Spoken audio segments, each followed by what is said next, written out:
সকলকে অ্যান্টিমাইক্রোবিয়াল এজেন্টের anti tubercular ড্রাগের পার্ট 1 ক্লাসে স্বাগতম। তো সেই ক্লাসটা আমাদের জন্য খুবই গুরুত্বপূর্ণ, আমাদের পরীক্ষাতে পাস করার জন্য এটা খুবই গুরুত্বপূর্ণ এবং সেই ক্লাসটা একটুখানি বড় হবে। সো আমরা এটা ধাপে ধাপে পড়বো, কয়েকটা পার্টে পড়বো। তো আমরা প্রথমে একটু জেনে নেই যে আমাদের অবজেক্টিভ কী, আমরা কীভাবে এইটাকে শেষ করব। আমরা প্রথমে এই মাইক্রোব্যাকটেরিয়াম সম্পর্কে কিছু ইন্ট্রোডাকশনারি কথাবার্তা বলবো মাইক্রোবায়োলজির পার্সপেক্টিভে। তোমরা যখন মাইক্রোবায়োলজি পড়বা তখন এটা নিয়ে অনেক ডিটেলস পড়বা। আমরা অত ডিটেলসে যাবো না, আমাদের যতটুকু আসলে প্রয়োজন।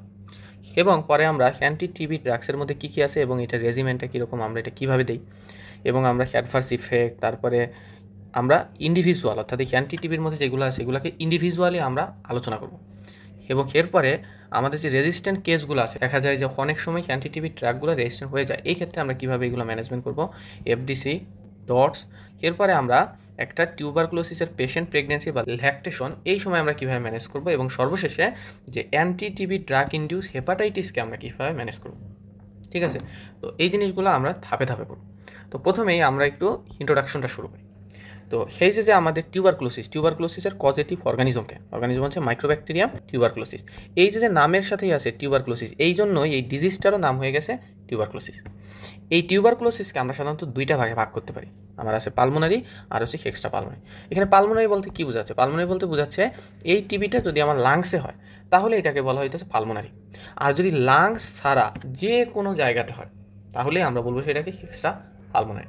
আর তুমি মনে রাখো, টিউবারকুলোসিস হতে পারে না এরকম কোনো জায়গা নেই। তোমার বডির ইচ অ্যান্ড এভরি পার্ট সব জায়গাতে হতে পারে, এক্সেপ্ট শুধুমাত্র 4টা জায়গাতে হতে পারে না: cardiac muscle, skeletal muscle, thyroid gland এবং প্যানক্রিয়াস।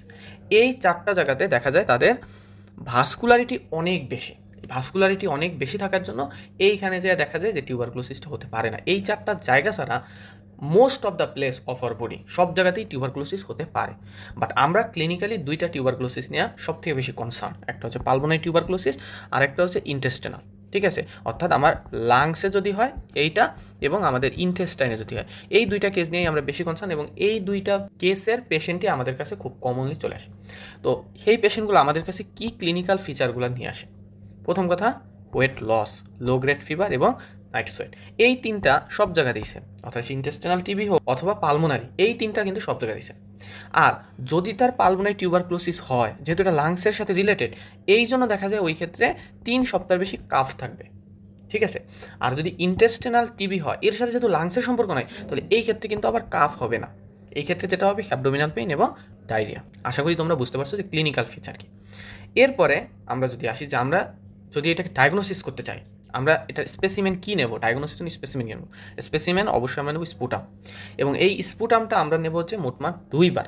যখন প্রথমবার পেশেন্টটা আমার কাছে আসবে, আসার সাথে সাথে অন স্পট স্পুটাম আসার সাথে সাথে আমি তার একবার স্পুটাম নিলাম।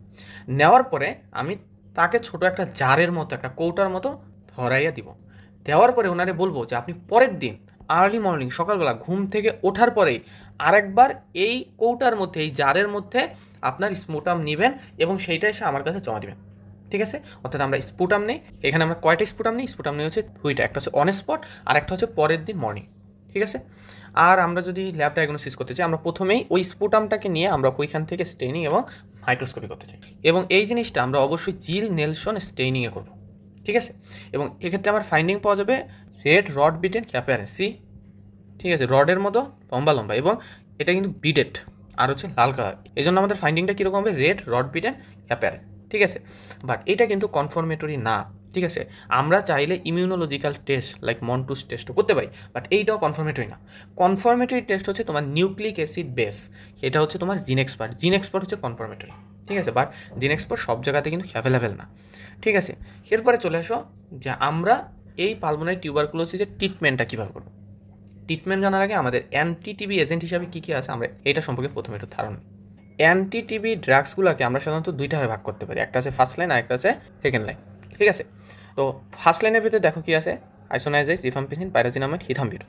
স্ট্রেপ্টোমাইসিনটা আগে ফার্স্ট লাইনের ভেতরে ইনক্লুড করা ছিল, বাট রিসেন্টলি এটাকে আর ফার্স্ট লাইনের ভেতরে আলোচনা করা হয় না, এইটাকেও সেকেন্ড লাইনের ভেতর নিয়ে আসছে। ঠিক আছে, আর আমাদের যে সেকেন্ড লাইন, এখানে আছে ফ্লুরোকুইনোলন্স লাইক ওফ্লোক্সাসিন, লিভোফ্লোক্সাসিন, মোক্সিফ্লোক্সাসিন, চিপ্রোফ্লোক্সাসিন, এবং এছাড়া আরও কিছু ড্রাগ রয়েছে যেগুলো আমরা ওরালি দিতে পারি, লাইক হচ্ছে তোমার ইথোনামাইড, সাইক্লোসেরিন, প্রোথিওনামাইড, ঠিক আছে, ইত্যাদি।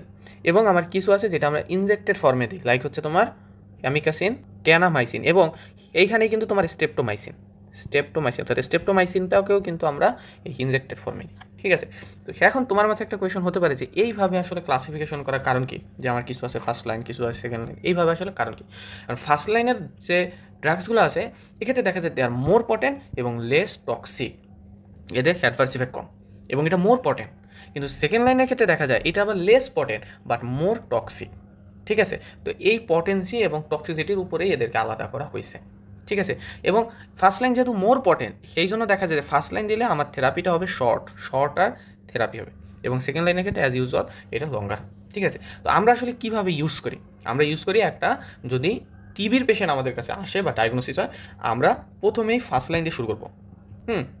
যদি ফার্স্ট লাইনের কোনোটা রেজিস্ট্যান্ট হয়ে যায় তখন আমরা ওইটার অল্টারনেটিভ হিসেবে সেকেন্ড লাইনটা ইনক্লুড করব, বাট আমরা সেকেন্ড লাইন দিয়ে কখনোই শুরু করবো না, আমরা অবশ্যই ফার্স্ট লাইন দিয়ে শুরু করবো। ঠিক আছে, এরপরে চলে আসো যে মেইন চ্যালেঞ্জ কী। আমরা যে একটা টিবির পেশেন্ট ম্যানেজমেন্ট করতে চাই, আমাদের মেইন চ্যালেঞ্জ কী? আমাদের মেইন চ্যালেঞ্জটা হচ্ছে এই যে ড্রাগসগুলো আছে, এই ড্রাগসগুলো কিন্তু মোর প্রোন টু রেজিস্ট্যান্স, অর্থাৎ এরা রেজিস্ট্যান্স হওয়ার প্রতি অনেক বেশি আগ্রহী, ইন্টারেস্টেড। সো আমাদের এই রেজিস্ট্যান্সের অ্যাগেইনস্টে আমাদের হচ্ছে যুদ্ধ করতে হয়, এইটাই হচ্ছে আমাদের মেইন চ্যালেঞ্জ। ঠিক আছে, আর আমাদের less number of drug are available, তুমি অলরেডি দেখে আসছো যে ফার্স্ট লাইনের ভিতরে কয়টা ছিল? মাত্র 4টা। ঠিক আছে, আর সেকেন্ড লাইনে অনেকগুলো আছে, বাট এইগুলো তো অতটা বেশি পটেন্ট না, আবার এইগুলোর অ্যাডভার্স ইফেক্ট অনেক বেশি। এই জন্য বললাম যে আমার less number of drug are available. ঠিক আছে, তো এখন তোমার মধ্যে একটা কোয়েশন হতে পারে যে এই যে মোর প্রোন টু রেজিস্ট্যান্স, এটা হওয়ার কারণ কি? এটা হওয়ার কারণ হচ্ছে মেইন কারণটা হচ্ছে এই যে আমার মাইক্রোব্যাকটেরিয়াম, যে ব্যাকটেরিয়াটা আছে, এই ব্যাকটেরিয়ার সেল ওয়ালে একটা স্পেশাল স্ট্রাকচার থাকে যেটা অন্যান্য ব্যাকটেরিয়া থাকে না। এটা হচ্ছে তোমার মাইকোলিক অ্যাসিড, এটা হচ্ছে হাইলি একটা লিপিড রিচ স্ট্রাকচার। এই মাইকোলিক অ্যাসিড থাকার জন্য ম্যাক্সিমাম যে অ্যান্টিটিউবারকুলার এজেন্ট আছে এইগুলা তোমার এই ব্যাকটেরিয়ার ভেতরে যাইতেই পারে না, ইমপারমিয়েবল। অর্থাৎ তোমার এটা যদি একটা ব্যাকটেরিয়া হয়, এইটা মনে করো তার হচ্ছে সেল ওয়াল, এই সেল ওয়ালে হচ্ছে তার মাইকোলিক অ্যাসিডটা থাকে, এই যে মাইকোলিক অ্যাসিড, এবং এই মাইকোলিক অ্যাসিডটার জন্য ম্যাক্সিমাম অ্যান্টিটিউবারকুলার এজেন্ট ভেতরে এন্টি করতে পারে না। যদি এন্টি করতে না পারে তাহলে তো এটা কাজ করা সম্ভব না। ঠিক আছে, এইটা হলো একটা অন্যতম কারণ। আরেকটা কারণ হচ্ছে এই ব্যাকটেরিয়াটা হচ্ছে স্লো গ্রোয়িং। এখন প্রশ্ন, স্লো গ্রোয়িং হলে সমস্যা নেই, স্লো গ্রোয়িং হলেও সমস্যা হচ্ছে গিয়া যে এখন যেহেতু মাইক্রোবায়োলজি তোমাদের থার্ড ইয়ারও পড়ায়, সুতরাং তোমাদের মনে হয় ব্যাকটেরিয়াল গ্রোথ কার্ভ সম্পর্কে একটা আইডিয়া আছে, যে আমাদের কিন্তু একটা গ্রোথ কার্ভ ছিল ব্যাকটেরিয়া এরকম। ঠিক আছে, আমাদের এখানে কী কী ছিল? আমার ছিল হচ্ছে lag phase, log phase, stationary phase এবং ডেথ ফেজ। ঠিক আছে, তো ব্যাকটেরিয়াল গ্রোথটা কোথায় হয়? গ্রোথটা হচ্ছে লগ ফেজে, এবং এই অ্যান্টিবায়োটিকগুলা এই লগ ফেজেই কাজ করবে। দ্যাটস মিন আমি যেটা বোঝাতে চাচ্ছি যে আমাদের অ্যান্টিমাইক্রোবিয়াল এজেন্ট কিন্তু তখনই কাজ করবে যখন ব্যাকটেরিয়াটা গ্রোথ করবে, মাল্টিপ্লিকেশন করবে। ঠিক আছে, কিন্তু এই মাইক্রোব্যাকটেরিয়াম সে হচ্ছে স্লো গ্রোয়িং, এর গ্রোথটা খুবই স্লোলি। ফলে কী হয়, তুমি মনে করো একটা এজেন্ট নিলা, ঠিক আছে, এ তোমার বডির ভিতরে যায়, গিয়া ও খুঁজতেছে যে এই কোন ব্যাকটেরিয়াটা গ্রো করতেছে, আমি তার এগেইনস্টেই কাজ করবো। বাট সে তো স্লো গ্রোয়িং, সে কিন্তু গ্রো করতেছে না, সে গ্রো করতেছে ভেরি স্লোলি, যেটা সহজে ধরা যাচ্ছে না। ঠিক আছে, তখন এই যে আমরা ড্রাগসগুলো নিলাম, ও কিন্তু কোনো গ্রোয়িং ব্যাকটেরিয়া খুঁজে পাইতেছে না, ফলে ও কাজ করতেছে না, ও ওই জায়গাতেই বৈশা আছে, আমার বডির ভিতরে বৈশা আছে, ও কিন্তু কাজ করতেছে না। বাট বৈশা যদি থাকে, আমার মেটাবলিজমের যে সিস্টেম এইটা তো আর বৈশা নাই, আমার মেটাবলিজমের সিস্টেম কিন্তু প্রতিনিয়ত এই ড্রাগসটাকে মেটাবলিজম করে এক্সক্রিয়েশন করে দিতেছে। দ্যাটস মিন আমি বলতে চাচ্ছি এই ড্রাগের কনসেন্ট্রেশন কিন্তু কন্টিনিউয়াসলি তোমার কমতেছে, এবং কমতে এর কনসেন্ট্রেশনটা কিন্তু কোনো একটা সময় এমবিসি অর্থাৎ মিনিমাম ব্যাকটেরিয়াল কনসেন্ট্রেশন এইটার নিচেও তোমার চলে যায়। ঠিক আছে, ওই সময় কি করে ব্যাকটেরিয়া গ্রো করতে পারে। বাট যেহেতু সে এমবিসির নিচে চলে গেছে, দ্যাটস মিন এখন ব্যাকটেরিয়া গ্রো করলেও কিন্তু এই ড্রাগটা আর ওই ব্যাকটেরিয়ার এগেইনস্টে কাজ করতে পারতেছে না। ঠিক আছে, আর আমি ইন্ট্রোডাকশন ক্লাসে বলছিলাম যে এমবিসির নিচে যখন তোমার একটা ড্রাগ দেওয়া হয় তখন কিন্তু ওইটা মোর প্রোন টু রেজিস্ট্যান্স, কারণ সে কাজ করতে পারতেছে না, ব্যাকটেরিয়াকে রেজিস্ট্যান্ট করার সুযোগ দিতেছে। ব্যাকটেরিয়া যখন দেখতেছে যে তোমার ভেতরে কোনো একটা অ্যান্টিবায়োটিক আছে বাট সে বৈশা আছে, ব্যাকটেরিয়া যখন এটা গ্রোথ করার সুযোগ পায়, তার নিজের গ্রোথ করার, তখনই ওই সে যে ডটার সেলগুলো প্রডিউস করবে, ওইখানে সে ওই ড্রাগটার এগেইনস্টে রেজিস্ট্যান্স সৃষ্টি করে এই ডটার সেলটা প্রডিউস করে। ঠিক আছে, দ্যাটস মিন আমি যেটা বোঝাতে চাচ্ছি একদম শর্টকাটে বুঝো, যে যেহেতু সে স্লো গ্রোয়িং, সে গ্রোথটা খুব স্লোলি হচ্ছে। এই জন্য আমি যে ড্রাগসটা দিলাম সে আমার বডিতে গেল, যাওয়ার পরে সে গ্রোয়িং ব্যাকটেরিয়া খুঁজতেছে, কিন্তু গ্রোয়িং কোনো ব্যাকটেরিয়া সে খুঁজে পাইতেছে না। অন্যদিকে কি, আমার বডির মেটাবলিজম সিস্টেম প্রতিনিয়ত তাকে মেটাবলিজম করে এক্সক্রিশন করে দিতেছে, আলটিমেটলি তার কনসেন্ট্রেশন এমবিসির নিচে চলে যাচ্ছে। ওই সময় যদি এই ব্যাকটেরিয়াটা গ্রো করে, যেহেতু সে স্লো গ্রোয়িং, সে তো কোনো না কোনো একটা সময় গ্রো করবেই, ওই সময় যদি গ্রো করে তখন কিন্তু এই ড্রাগের অ্যাগেইনস্টে রেজিস্ট্যান্স করে সে গ্রো করবে। ঠিক আছে, এই জন্য এটা হচ্ছে তোমার মোর প্রোন টু রেজিস্ট্যান্স। আমি যা বললাম যেটা স্লোলি গ্রো করে, কতটুকু স্লোলি গ্রো করে, নর্মালি আমাদের ইকলাইয়ের গ্রো করতে সময় লাগে হচ্ছে 18 থেকে 20 মিনিট, অর্থাৎ তার একটা ব্যাকটেরিয়া থেকে আরেকটা ব্যাকটেরিয়া প্রডিউস হতে 18 থেকে 20 মিনিট সময় লাগে। বাট এই মাইক্রোব্যাকটেরিয়াম টিউবারকুলোসিসের ক্ষেত্রে এটা সময় লাগে 18 থেকে 20 ঘন্টা। ভাবো শুধু কতটুকু স্লো গ্রোয়িং। ঠিক আছে, এবং আরেকটা গুরুত্বপূর্ণ বিষয় রেজিস্ট্যান্ট হয়, সেটা হচ্ছে এটা হচ্ছে ইন্টারসেলুলার প্যাথোজেন। এখানে ইন্টারসেলুলার বলতে বোঝাচ্ছে হচ্ছে আমাদের যে ম্যাক্রোফেজ আছে, ম্যাক্রোফেজ, এই ম্যাক্রোফেজের ভেতরেই কিন্তু ব্যাকটেরিয়াটা থাকে। ম্যাক্রোফেজ আমার বডির জন্য ভালো, বাট যত ফরেন সাবস্টেন্স আমার বডিতে যাচ্ছে তাদের জন্য কিন্তু এটা কোনোভাবে ভালো না, তাদের জন্য কিন্তু ম্যাক্রোফেজটা খারাপ। ঠিক আছে, ম্যাক্রোফেজের নর্মাল কাজ কি, ফ্যাগোসাইটোসিস করা।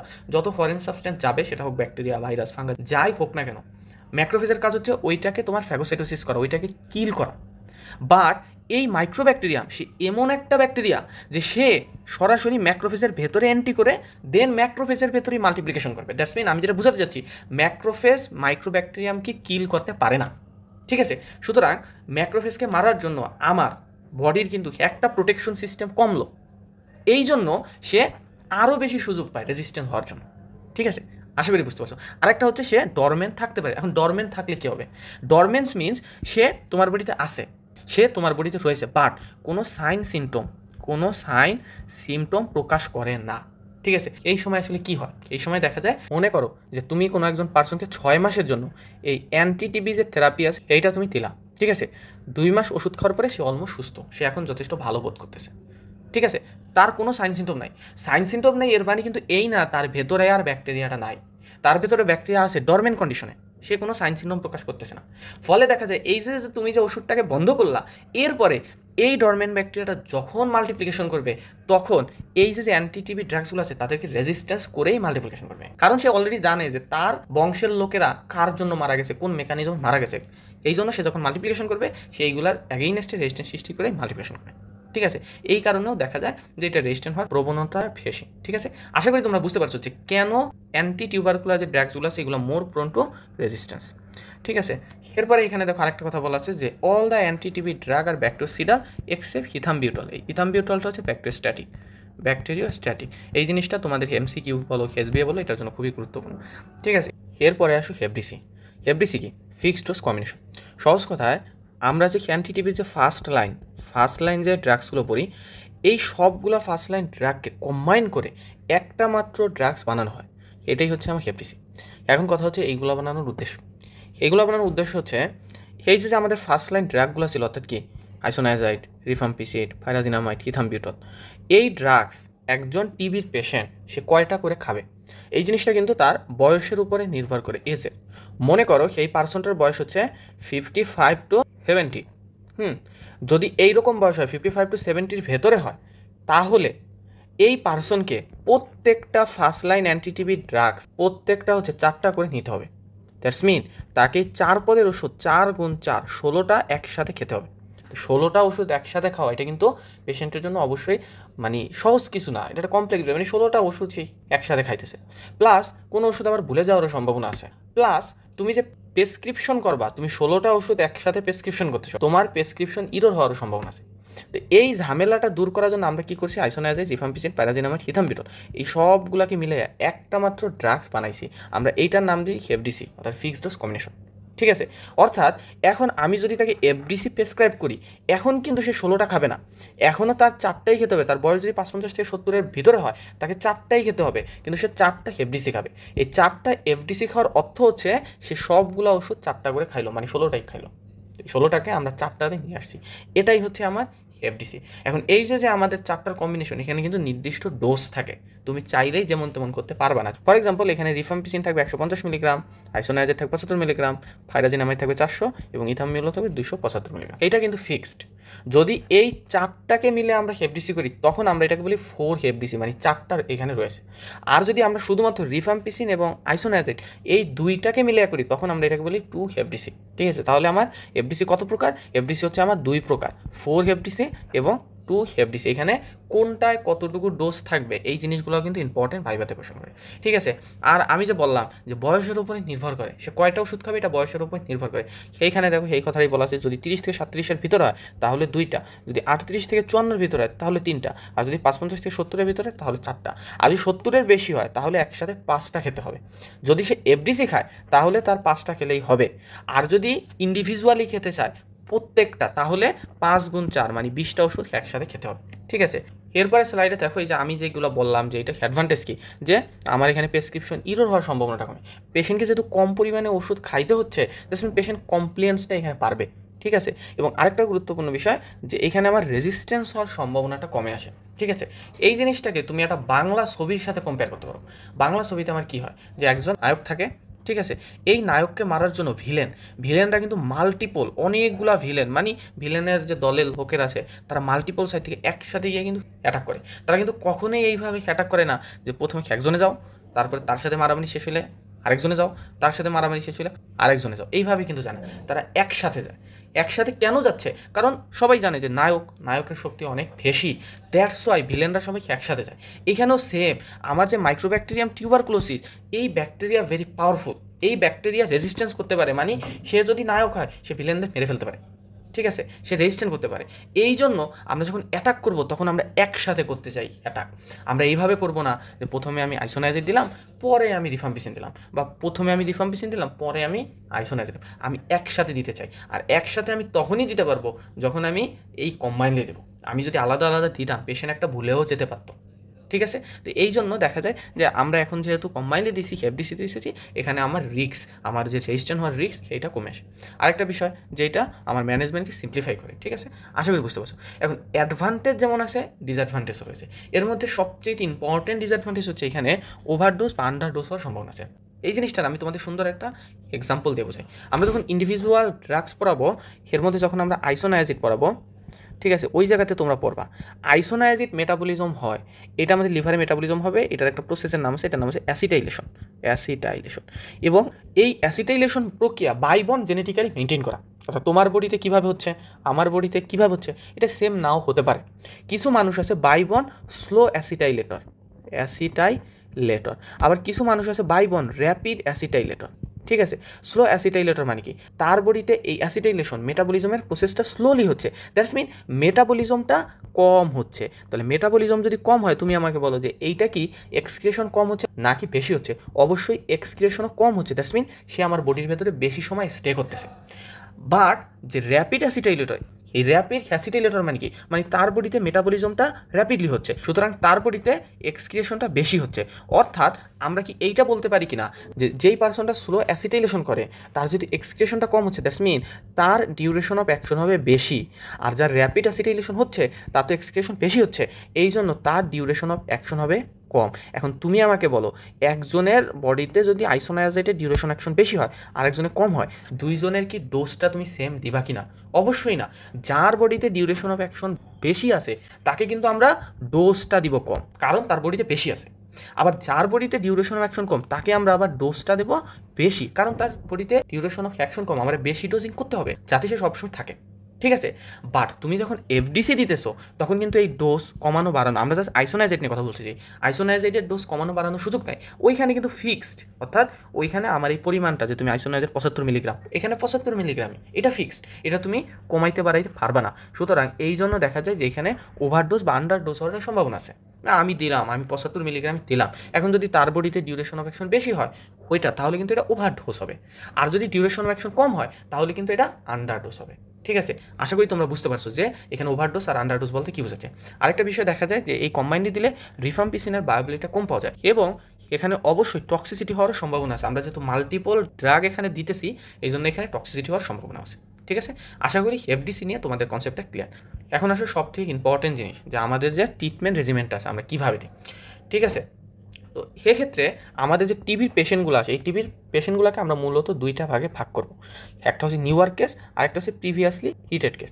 নিউয়ার কেস বলতে বোঝায় যারা স্টিল এখনও কখনোই অ্যান্টি টিবির কোনো ট্রিটমেন্ট নেয় নাই বা অ্যান্টি টিবির যে ড্রাগসগুলো আছে এইগুলো তারা কখনো নেয়নি।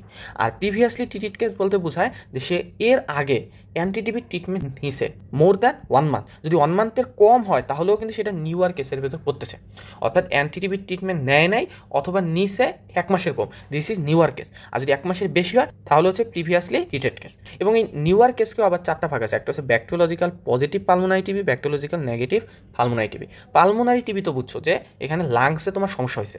ব্যাকটেরিওলজিক্যালি পজিটিভ মানে তোমার কাছে একটা পেশেন্ট আসছে, সে সাইন সিমটম নিয়ে তোমার কাছে আসছে, আসার পরে তুমি তার মাইক্রোস্কোপি বা মন্টুস টেস্ট করতে দিছো, জিন এক্সপার্ট করতে দেও নেই, জাস্ট মাইক্রোস্কোপিটা করতে দিছো এবং ওইটার যে মন্টুস টেস্ট আছে এটা করতে দিছো, করার পরে তুমি আসলেই ব্যাকটেরিয়া খুঁজে পেলা, ঠিক আছে। এইটা হচ্ছে ব্যাকটেরিওলজিক্যালি পজিটিভ পালমোনারি টিবি। আর যদি কোনো ব্যাকটেরিয়া খুঁজে না পাও বাট তার ক্লিনিক্যাল সাইন সিমটম অনেক প্রমিনেন্ট, ক্লিনিক্যাল সাইন সিমটম দ্বারা বোঝা যাচ্ছে যে হ্যাঁ এনার টিবি হয়েছে এবং কনফার্মেটরি যে টেস্ট ছিল অর্থাৎ জিন এক্সপার্ট, তোমার কাছে জিন এক্সপার্ট করার সুযোগ নেই, তুমি এমন একটা এরিয়াতে আসো যেখানে জিন এক্সপার্ট করার সুযোগ নেই। এইটা হচ্ছে তোমার ব্যাকটেরিওলজিক্যালি নেগেটিভ পালমোনারি টিবি, অর্থাৎ তার ক্লিনিক্যাল ফিচার বলতেছে যে তার টিবি হয়েছে বাট ব্যাকটেরিওলজিক্যালি নেগেটিভ, ঠিক আছে। অথবা হতে পারে এক্সট্রা পালমোনারি, লাইক তার লাংসে সমস্যা নেই, তার এটা ইন্টেস্টাইনে হয়েছে অথবা অন্য কোথাও, ঠিক আছে। আরেকটা বিষয় আছে যে টিবি হয়েছে সাথে এইচআইভির কো ইনফেকশনও রয়েছে। এই 4টা যদি কেস হয় তাহলে তুমি তার ট্রিটমেন্ট রেজিমেন্টটাকে 2টা ভাগে ভাগ করবা। প্রথম 2 মাসকে আমরা বলি ইন্টেন্সিভ ফেজ আর পরের 4 মাসকে বলি আমরা কন্টিনিউশন ফেজ। এই ইন্টেন্সিভ যে ফেজটা আছে এই ইন্টেন্সিভ ফেজে আমরা দেবো হচ্ছে 4 এফডিসি, অর্থাৎ আমরা ওই 4টা ড্রাগের কম্বিনেশনই একসাথে দেবো। এখানে বলা হচ্ছে 2 এইচ আর জেই। এইচ মানে বোঝাচ্ছে আইসোনায়াজাইড, আর মানে রিফাম্পিসিন, জে মানে প্যারাজিনামাইড এবং ই মানে হিথাম্বিউটল। আর এই 4টার কম্বিনেশনকে আমরা বলছিলাম কি 4 এফডিসি। আমরা কতদিনের জন্য দেবো? 2 মাসের জন্য। এটাকে আমরা বলছি ইন্টেন্সিভ ফেজ। এবং এরপরে পরবর্তী 4 মাস সে শুধুমাত্র আইসোনায়াজাইড এবং রিফাম্পিসিন নেবে, ঠিক আছে। সেই কথাটাই বলা আছে যে পরবর্তীতে 4 মাস হচ্ছে কি 4 এইচআর বা আমরা বলতে পারি 2 এফডিসি, ঠিক আছে। এবং এই ফেজটাকে বলা কন্টিনিউশন ফেজ, ঠিক আছে। আর একটা ক্যাটাগরি ছিল কি যে প্রিভিয়াসলি ট্রিটেড কেস, অর্থাৎ সে আগে কমপক্ষে 1 মাস অ্যান্টিটিবির থেরাপি নিয়েছিল, ঠিক আছে, এবং সামহাও এরপরে এটা বন্ধ করেছে। তো এইটাকে আবার আমরা কয়েকটা ভাগে ভাগ করবো। আমরা প্রথমেই এই পেশেন্ট আমার কাছে যখন আসছে আমি প্রথমে খুঁজবো যে ফার্স্ট লাইন যে অ্যান্টিটিবি ড্রাগসগুলো আছে এগুলো কি রেজিস্ট্যান্ট নাকি সেন্সিটিভ কিনা। যদি সবগুলা সেন্সিটিভ থাকে, রেজিস্ট্যান্ট না হয়, তাহলে সবগুলাকে 6 মাসের জন্য, অর্থাৎ আমরা 4 এফডিসি দেবো। কতদিনের জন্য? 6 মাসের জন্য। এইখানে কোনো ইন্টেন্সিভ ফেজ বা কন্টিনিউশন ফেজ নাই, এখানে সবগুলো 6 মাসের জন্য। আর যদি ক্লিনিক্যালি ডায়াগনাইজড পালমোনারি টিবি হয়, অর্থাৎ আগে তার টিবির থেরাপি নেওয়ার হিস্ট্রি আছে, সে আমার কাছে আসছে, আসার পরে আমি এমন একটা জায়গাতে আসি যেখানে আমি তার পরীক্ষা করাইতে পারতেছি না, আমি জিন এক্সপার্ট করাইতে পারতেছি না, বাট তার ক্লিনিক্যাল সাইন সিমটম প্রমিনেন্ট যে হ্যাঁ এনার পালমোনারি টিবি হয়েছে, ঠিক আছে। এই ক্ষেত্রেও আমরা 4 এফডিসি 6 মাসের জন্য, 6 মাসে এগুলো নেবে। আরেকটা আছে কমপ্লিকেটেড, যদি কখনো টিবিটা তোমার ম্যানিনজেস, তোমার বনস, তোমার হচ্ছে লিম্ফ নোড এই জায়গাতে যদি ছড়িয়ে যায়, দিস ইজ কমপ্লিকেটেড। এই ক্ষেত্রে তুমি 4 এফডিসি অর্থাৎ সবগুলা আইসোনায়াজাইড, রিফাম্পিসিন, প্যারাজিনামাইড, হিথাম্বিউটল সবগুলা 12 মাসের জন্য, সাথে একটা লিভোফ্লক্সাসিন বা ফ্লোরোকুইনোলনের যে কোনো গ্রুপ, মোস্টলি এখানে লিভোফ্লক্সাসিন ইউজ হয়, এটাকেও দিবা। আরেকটা বিষয় যে মনে করো একটা পেশেন্ট আসছে, আসার পরে তুমি তার কালচার এবং সেন্সিটিভ টেস্ট করে পাইলা যে তার আইসোনায়াজাইড রেজিস্ট্যান্স, বাট তার রিফাম্পিসিনটা এখনও সেন্সিটিভ, আইসোনায়াজাইডটা রেজিস্ট্যান্ট হয়ে গেছে। এই ক্ষেত্রে কী করবা? এই ক্ষেত্রে অবশ্যই তুমি 4 এফডিসি দিবা 6 মাসের জন্য। আর যেহেতু আইসোনায়াজাইড রেজিস্ট্যান্ট, ওইটার ভর্তুকি হিসেবে সাথে একটা লিভোফ্লক্সাসিনও তোমাকে দিতে হবে। এইভাবে তুমি ম্যানেজ করবা। তো পরীক্ষাতে পুরা ছকও দিতে পারে অথবা তোমাকে কোনো একটা পার্ট, এই ছোটো একটা পার্টও দিতে পারে, সুন্দরভাবে তুমি জাস্ট পরীক্ষাতে লিখে দেবা। বাট এইখানেই কিন্তু তোমার ট্রিটমেন্ট শেষ না, আর একটা লাইন মাস্ট বি বলতে হবে, না হলে তোমার টিবির ম্যানেজমেন্ট কমপ্লিট হয় না। সেটা হচ্ছে অবশ্যই তোমাকে ট্যাবলেট পাইরিডক্সিন বা ভিটামিন B6 এইটাকে বয়স অনুসারে, প্রয়োজন অনুসারে 25 থেকে 50 milligram per day orally for 6 month, অর্থাৎ আমরা যে 6 মান্থের রেজিমেন্ট বলতেছি পুরো 6 মান্থই এই ট্যাবলেটটা চলবে। এটার কারণ হচ্ছে আমরা যখন এই আইসোনায়াজাইড দেই, আমাদের যে first line TB anti TB ড্রাগের মধ্যে ছিল আইসোনায়াজিড, এই আইসোনায়াজিড হচ্ছে এই ভিটামিন B6কে আমার বডি থেকে এক্সক্রিয়েশন করে দিতে পারে, এবং এইটার অভাবে তখনকার পেরিফেরাল নিউরোপ্যাথি হয়, ঠিক আছে। তখন এই ভিটামিন B6-এর এই ঘাটতিটা পূরণ করার জন্য, ডেফিসিয়েন্সিটা পূরণ করার জন্য আমাদের পুরো 6 মাসই ভিটামিন B6 অথবা পাইরিডক্সিন তাকে ওরালি দিতে হবে। এটা খুবই গুরুত্বপূর্ণ, এইটা ছাড়া তোমার ট্রিটমেন্ট কমপ্লিট হবে না, এটা মাস্ট বি, রিটেনে আসুক বা যেখানে আসুক তোমাকে বলতে হবে, ঠিক আছে। এরপরে চলে আসো যে আমাদের ইন্টেন্সিভ ফেজ এবং কন্টিনিউয়াস। ভাইভাতে খুব কমনলি কোয়েশ্চন করবে ইন্টেন্সিভ ফেজের রোল কী আর কন্টিনিউশন ফেজের রোল কী। ইন্টেন্সিভ ফেজের রোল হচ্ছে সে র্যাপিডলি গ্রোয়িং যে ব্যাকটেরিয়াগুলো আছে এই ব্যাকটেরিয়াগুলোকে মেরে ফেলবে, আর কন্টিনিউশন ফেজের রোল হচ্ছে যে সে যে ডরমেন্ট ব্যাকটেরিয়াগুলো আছে এইগুলোকে মেরে ফেলবে, ঠিক আছে। লাইক তোমার বডিতে যে ব্যাকটেরিয়াগুলো রয়েছে সবগুলো কিন্তু একসাথে গ্রো করে না, কিছু ব্যাকটেরিয়া গ্রো করতেছে। এই ব্যাকটেরিয়াই কিন্তু তোমার যত সাইন সিমটম আছে, সাইন সিমটম এইগুলো প্রকাশ করে, ঠিক আছে। আর কিছু ব্যাকটেরিয়া আছে যারা গ্রো করতেছে না, যারা তোমার বডিতে নিরিবিলি বসে আছে, যারা এই সাইন সিমটমের সাথে গ্রো করতেছে ভেরি ভেরি স্লোলি, ঠিক আছে, যেটা আসলে সাসপেক্টেবল বা যেটা কাছে গ্রোথ বলা যায় না, খুবই স্লোলি করতেছে, ঠিক আছে। এইগুলো হচ্ছে ডরমেন্ট ব্যাকটেরিয়া, এরা কিন্তু কোনো সাইন সিমটম প্রকাশ করবে না, এরা জাস্ট তোমার বডিতে নিরিবিলি বসে আছে, ঠিক আছে। আমাদের ইন্টেন্সিভ ফেজ যখন আমরা 4 FDC দিছিলাম, মানে সবগুলোকে একসাথে দিছিলাম, এইটার উদ্দেশ্য হচ্ছে এই র্যাপিডলি গ্রোয়িং ব্যাকটেরিয়া যারা সাইন সিমটম প্রকাশ করতেছে এইগুলাকে কিল করা। এই ইন্টেন্সিভ ফেজ পার হলে দেখা যায় র্যাপিডলি গ্রোয়িং ব্যাকটেরিয়া সবগুলো মারা গেছে, অর্থাৎ পেশেন্ট কোনো সাইন সিমটম নেই, পেশেন্ট সুস্থ, বাট ব্যাকটেরিয়া কিন্তু স্টিল পেশেন্টের বডিতে এখন আসে, ঠিক আছে। ওই ডরমেন্ট ব্যাকটেরিয়াগুলোকেও আমার কিল করতে হবে। এই ডরমেন্ট ব্যাকটেরিয়াকে কিল করার জন্য তখন আমরা কন্টিনিউশন ফেজটা চালাই 4 মাসের জন্য, তখন আমাদের হচ্ছে 2 FDC, ঠিক আছে। তাহলে ভাইবাতে যদি জিজ্ঞাসা করে আমাদের ইন্টেন্সিভ ফেজের রোল কি, to kill the rapidly growing bacteria, আর যে কন্টিনিউশন ফেজের রোল কি, to kill the dormant bacteria and prevent relapse. তুমি এই সুপ্ত অবস্থায় যারা ছিল ডরমেন্ট এদেরকে কিল করতে পারলেই পরবর্তীতে আর তোমার এটা রিল্যাপস করবে না, হবে না। আর যদি তুমি এটাকে কিল না করে যদি তোমার অ্যান্টিটিভি থেরাপি স্টপ করে দিতা, ফলে কী হতো, 1 বছর পর 13 বছর পর যে কোনো সময় এটা রিল্যাপস করতে পারতো।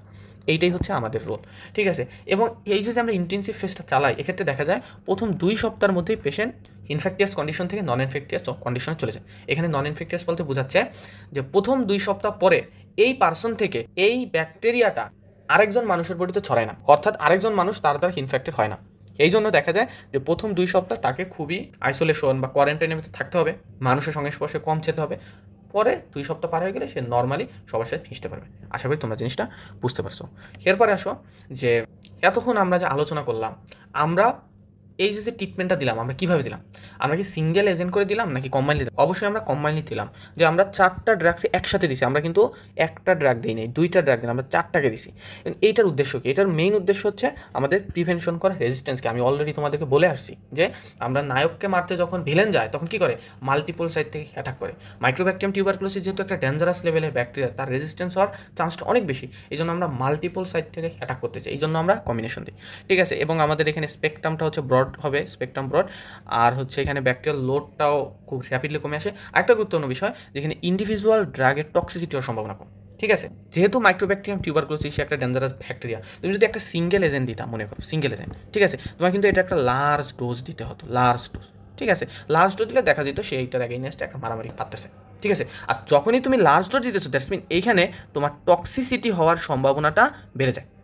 আর এখন তুমি কম্বাইনলি দিতেছো, দ্যাটস মিন তোমার লার্জ ডোজ দেওয়ার দরকার নেই, তুমি 4টাকে অল্প অল্প, ঠিক আছে, লো ডোজ করে তুমি 4টাকে দিলাম, ফলে কি হয় যে আমার টক্সিসিটি হওয়ার সম্ভাবনাটা কমে আসে, যেহেতু আমি লার্জ কোনো ডোজ দিতেছি না, আমি অল্প অল্প করে সবগুলোকে দিতেছি, ঠিক আছে। আশা করি তোমরা বুঝতে পারছো। আজকের ক্লাসটা আমাদের সর্বশেষ স্লাইড, অ্যাডভার্স ইফেক্ট, ঠিক আছে। এই জিনিসটা রিটেনের জন্য খুবই গুরুত্বপূর্ণ যে প্রত্যেকটা ড্রাগসের 2টা করে অ্যাডভার্স ইফেক্ট বল, ঠিক আছে। লাইক আমাদের আইসোনাইজিটির ক্ষেত্রে দেখা যায় হেপাটাইটিস, পেরিফেরাল নিউরোপ্যাথি, রিফাম্পিসিনের ক্ষেত্রে হচ্ছে harmless orange colouration of urine, ঠিক আছে, হেপাটাইটিস, ফ্লু লাইক সিন্ড্রোম, পাইরাজিনামাইডের ক্ষেত্রে হাইপার ইউরেসেমিয়া, হেপাটাইটিস, ইথামবিউটলের ক্ষেত্রে রেট্রোবালবার অপটিক নিউরাইটিস এবং হাইপার ইউরেসেমিয়া, ঠিক আছে। তো এইগুলো কী জন্য হয় এবং আমরা এখানে পেশেন্টকে কী কাউন্সিলিং করবো, ম্যানেজমেন্ট কীভাবে করবো, এইটা আমরা যখন ইন্ডিভিজুয়াল ড্রাগ আলোচনা করবো তখন পড়বো। সো আমাদের এই ক্লাসটি এই পর্যন্তই। থ্যাংক ইউ সবাইকে।